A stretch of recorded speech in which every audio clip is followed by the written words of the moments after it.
కర్ణాటక మాజీ ముఖ్యమంత్రి, కేంద్ర మాజీ మంత్రి ఎస్ఎం కృష్ణ కన్నుమూశారు. గత కొంతకాలంగా వృద్ధాప్యం రీత్యా అనారోగ్యంతో బాధపడుతున్న ఆయన ఈ తెల్లవారుజామున బెంగళూరు సదాశివనగర్లోని తన నివాసంలో తుది శ్వాసను విడిచారు. 92 కృష్ణకు భార్య ప్రేమకృష్ణ, కుమార్తెలు శాంభవి, మాళవిక ఉన్నారు. ఎస్ఎం కృష్ణ పద్మవిభూషణ్ అవార్డు గ్రహీత. 6.5 దశాబ్దాలకు పైగా రాజకీయాల్లో ఉన్న ఎస్ఎం కృష్ణ వయో సంబంధిత సమస్యలతో 2023 జనవరి 7వ తేదీన రాజకీయాలకు వీడ్కోలు పలికారు. కొద్ది కాలం క్రితం ఊపిరితిత్తుల ఇన్ఫెక్షన్ కారణంగా బెంగళూరులోని మణిపాల్ హాస్పిటల్లో చేరారు.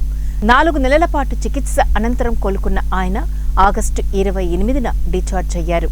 సోమనహళ్లి మల్లయ్య కృష్ణ 1962 నుండి 2023 వరకు చురుకైన నాయకుడిగా రాజకీయాలలో పనిచేశారు.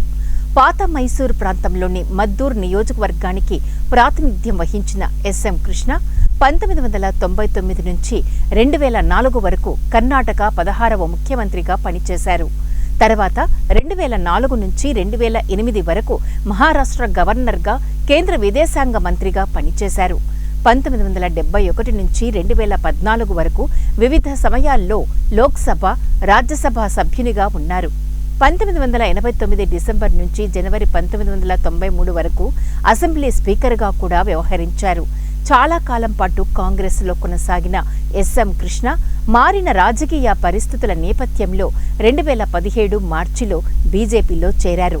ఆయన చివరిసారిగా 2018 అసెంబ్లీ ఎన్నికల్లో బీజేపీ తరపున ప్రచారం చేశారు.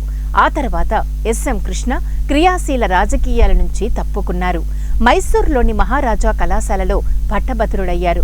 అనంతరం బెంగళూరులోని ప్రభుత్వ న్యాయ కళాశాలలో లా చేశారు. తర్వాత అమెరికాలోని టెక్సాస్ రాష్ట్రంలోని సదరన్ మెథడిస్ట్ విశ్వవిద్యాలయంలో ఉన్నత విద్యను అభ్యసించారు. వాషింగ్టన్లోని జార్జ్ వాషింగ్టన్ యూనివర్సిటీ నుంచి ప్రతిష్టాత్మకమైన ఫుల్ బ్రైట్ స్కాలర్షిప్ను అందుకున్నారు. అనారోగ్య సమస్యలు వెంటాడటంతో ఈ తెల్లవారుజామున కన్నుమూశారు. ఎస్ఎం కృష్ణ పార్థివ దేహానికి ఆయన స్వగ్రామం మద్దూరులోని సోమనహళ్లిలో బుధవారం అంత్యక్రియలు జరగనున్నాయి.